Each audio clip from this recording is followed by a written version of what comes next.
Ladies and gentlemen, we are live from the Isle of Man in the UK. This is John and Mike's MMA Corner. Shark Bait, Anthony Gutierrez, join me now. Thank you very much for talking to me. It's always great to have you on. You're taking on Benny Vinson on March the 4th at Titan FC 37. But before all that, you were a bit vocal about the last event getting cancelled, weren't you? Yes, I was.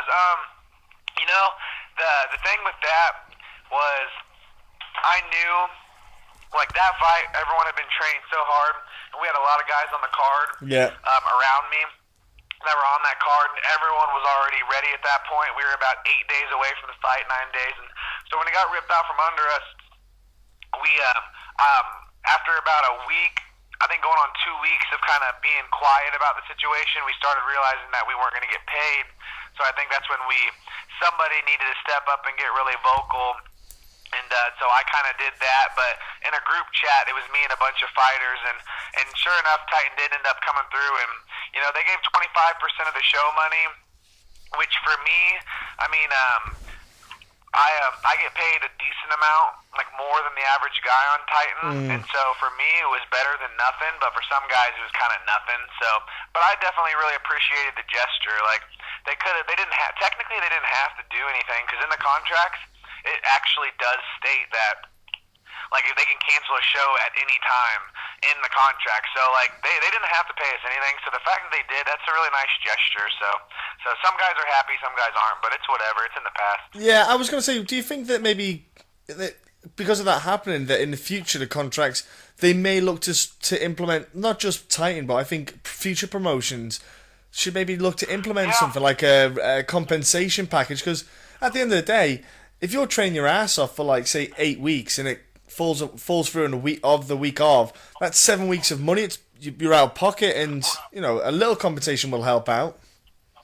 Dude, what's even crazier is, like, so the fight was in Kansas City, so I didn't have this problem, but, like, Brian Camozzi was on the card. He's from Colorado, and he had already bought his mom and dad 2 plane tickets to come out to Kansas City.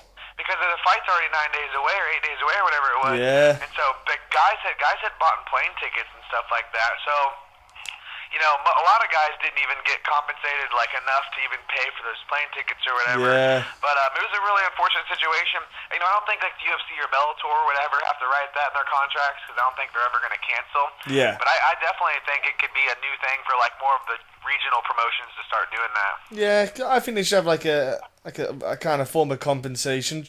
It doesn't have to be, like, say, 25% is 25. It's better than a kick in the bollocks. So I think it's something that maybe promotions might look into in the future. But yeah, we'll go to the present. Your fight coming up. Now you'll know yourself. You need to now nail some consistency in your wins. You need to start, because at the moment you've been a bit stop-start. Now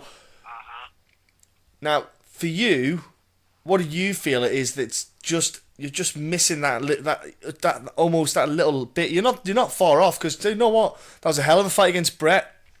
Austin Lyons' fight was awesome. Your performances are absolutely, they're absolutely dead on. So it's not like there's a lot missing. If you were going in there and getting absolutely mollywopped in the first 10 seconds, I go, yeah, you need to learn how to fight. But it's not that. That's not the issue. Yeah, it's just, like, consistency and, like, fixing little things. Like in the Walel Watson fight, obviously, what happened in there, that kind of sucked because I was dominating the whole thing. And I was able to stay out of, any danger against Austin Lyons. And then Brett Johns, there was a couple of exchanges and scrambles there that I would have done a lot differently, and the pace and just a whole bunch of other variables. But really, I think I'm right there. I consider Brett Johns and Walel Watson and those guys, I consider them some of the better bantamweights out there. And I'm obviously competing with them and doing well, and I don't think I'm far off of stepping to another level as far as beating those guys. I haven't stopped training and stopped doing what I've kind of set out to do, and so I keep getting better. And so if 6 months ago in July or whatever, however long ago in July, if I'm able to compete competitively with Brett Johns, then I've kept growing since then, and so I'm just excited to see where I'm at in this next fight. I did win after Brett Johns, but that guy he wasn't too tough of a guy. It was a pretty quick victory, but yeah, I'm looking to test myself against a tougher opponent. Was it Corey Ortiz, wasn't it, the last one? Yeah. Yeah. Now, the fight, like you said, I was hoping you were going to get matched up with Wally again for this card. Is there a reason why that didn't happen? He had an injury. Oh, man. Yeah, it was supposed to be me and Walel Watson for December 8th, for the December 18th, and then he pulled out, and then it was supposed to be Andrew Yates. Yes. And then Andrew Yates ended up not wanting to fight on this upcoming card, so they found this kid from Washington at 7-3, Benny Vinson. Oh, man. See, I was hoping to get Wally on again, because I was looking forward to seeing the rematch because of the way it played out last time. I was hoping... don't worry. After I win, I'm taking the mic, and I'm going to do some mic work on Walel. Oh, right. Okay, cool. You're going to break... I want to get that fight. Yeah, awesome. I think it'd be a good matchup this year again. I do, honestly, the way it went. I think it'd be interesting to see how it goes again, man. Look, but like you say, you got Benny coming up now. And for Benny, you're more of a feather in his cap, so to speak, because you're probably one of the poster boys, let's say, for Titan. You've been on there so many times. You're probably more of a scalp for him than he is for you. Yeah. Now, one second. with that, do you feel that then the pressure's more on you because he's got not as much to lose? Yeah, I guess you could look at it as pressure. I'm going into his hometown, so he'll have a lot of friends there, but there's pressure involved in fighting in front of your own hometown. So really with fighting, there's a lot of pressure, and I look at him as a tough guy, and I respect him, and I'm training hard, but I don't really feel any pressure for this fight. I see me rolling through him pretty quickly. There seems to be an awesome bit of momentum going on at Glory at the moment. You've got, obviously it's not just you on the card. I was speaking to Tim Elliott, and it just seems that there's a great kind of... There's good vibes at the moment. Things are clicking in. Like you say, you got Megan Anderson, who's just came over. Well, not just came over. Sorry, she recently joined up with you down there at the Glory MMA, and she went on and had a hell of a good performance at Victor.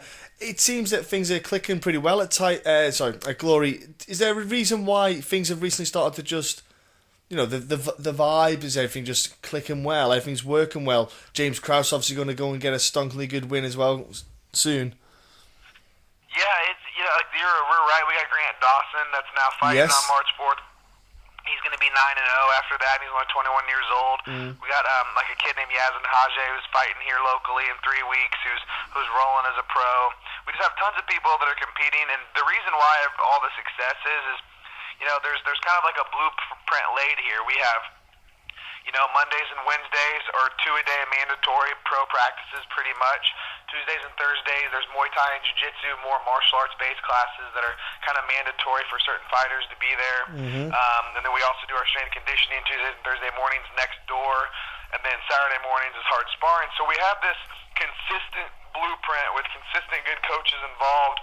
And our gym is packed with members, but there's a small core group of serious fighters, and you're well aware of who they are. Yeah. And it's just kind of an agreement with everyone that everyone shows up and everyone kind of puts in, the proper amount of work, or we all kind of hold each other accountable.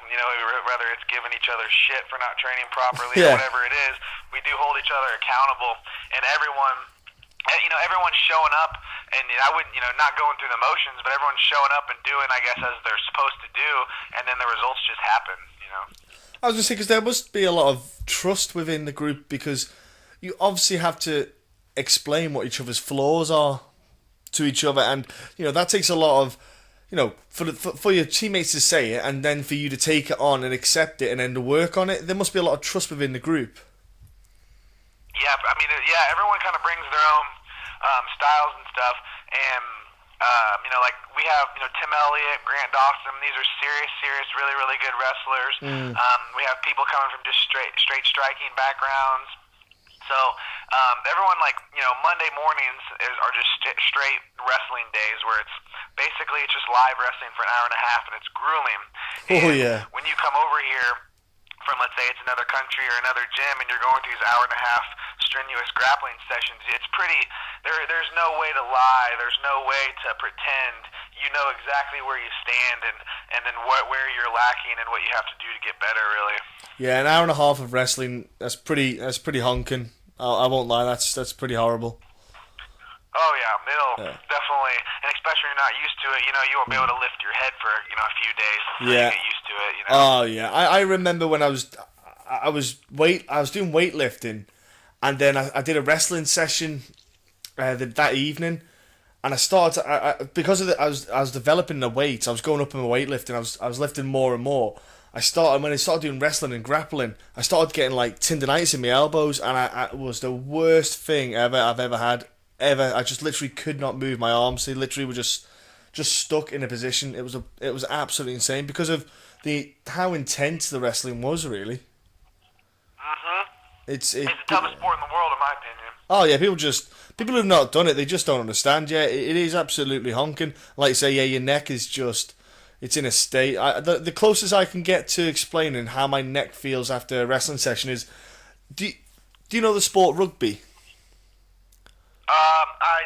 I know that the guys are nuts. Yeah. I play rugby. I play rugby. I like to play. Nuts. Yeah. So we don't have basically it's kind of like American football without the padding, but with the neck, you get basically what you have is you have a thing called a scrum, where if you imagine you've got your offensive line, your defensive line, and when they go into each other, what they do is you have to interlock. You kind of go head and shoulder. Imagine three guys locking arms, and then the other guys in front of them are locking arms, stood in front of each other, and they interlock their head and shoulders together, and they're like bent over, and they're pressing. They're not using their hands to balance because they're pressing against each other. It's like that, but just you've got 8 men either side, so it's 16 guys just ramming, pressing into each other. Your neck is absolutely ruined after some sessions. It's absolutely honking. Yeah, that's kind of why like rugby guys and wrestlers kind of have a similar build, probably. Yeah, it's stocky, buff build. There's just your neck's just in bits, mate. I fractured my neck playing rugby. It was great fun, but I still play. It's all good. You only live once. Yeah. Rub some dirt on it. Yeah, fuck it. Hey man, I've got a spare vertebrae. It's fine. Look, Anthony. Right. Man, you've got a good bit of confidence in you. You're looking to get a nice win streak 2016. So I imagine your goal is this year to avenge that loss against Wally Watson would be a good thing to do, and then also to shoot for that gold. Get that 135 belt, which it seems like it's just been out of reach for you so often. It's just literally it's in sight, but it's just out of reach. Yep. It really my interest is Walel Watson or Brett Johns or whoever has the belt. Those are kind of my goals. Brett Johns, Walel Watson, or the belt, and just get those fights, and I'd be happy with any of those fights. Right now, I'm just kind of worried about myself, trying to get better and try to win those fights. Yeah, because I'm thinking if you get those fights down, and even if you get the belt and then you defend it, it won't be that. You can't be that far off from a UFC call-up, I'd imagine then. Yeah, I mean, I think that would be, the next step or the next set of goals, and I don't really look that far ahead. Yeah. It's something I would definitely welcome, and, I think it will happen in my future, but I definitely think me accomplishing these goals here are going to lead to better goals there, what I mean? Yeah, the good thing is you're not exactly 40 years old. You're still young in the game. You've got plenty of time to get to the UFC. You don't have to rush there. You can just build up. You can have a 2016 that it's built on solid kind of foundations of winning and success, and just build from it. Yep, that's what's cool about it is, I have a lot of amateur experience, and I'm coming up on 10 professional bouts, 20 amateur fights, and what's cool is I'm starting to consider myself as an experienced seasoned fighter at only 25 years old, so I have a lot of room to grow, and I'm still hungry, and I'm enjoying coaching, and my martial arts journey never stops, with my coaching career and things like that. So, running the gym, and it's just a blast to be a part of, and there's always something new every year. Yeah, exactly, man. And do you know what, ladies and gentlemen, March the 4th, you should really, seriously, I'll be watching. Hey mate, I am free that weekend, so I'll be tuning in to watch that fight card. Ladies and gentlemen, I suggest you all get Fight Pass. If you don't have it already, I'm going to slap you all in the face with a wet fish. And look, get Fight Pass, well worth watching. get the first week free. So tune in on the 4th of March when you can watch Mr. Gutierrez throw down against Benny. Be well worth watching. He's got a great group of people behind him. And look, before I let you shoot off, buddy, give everyone your social media so they can jump on and give you like a little follow and a shout out and stuff. Boom, thanks, man. It's Sharkbait816 on Instagram and Twitter. Appreciate you. And I follow him, so you should all follow him as well. And what about sponsors, mate? What sponsors you got there? Nothing really right now at the moment, to be honest. Just Glory MMA and Fitness. Check us out. Yeah, jump on then. And last but not least, you want to give thanks to, like you say, your teammates, coaches, and just people in general that help you out. Really, honestly, just the entire Glory team, the members and our fight team, everybody at Glory. And last but not least, we will arrange a pay-per-view bout of the rematch with Megan Anderson and Anthony Gutierrez in a no-holds-barred, maybe. Or should we have a cage match? What do you think we should have? Like a last man standing or something?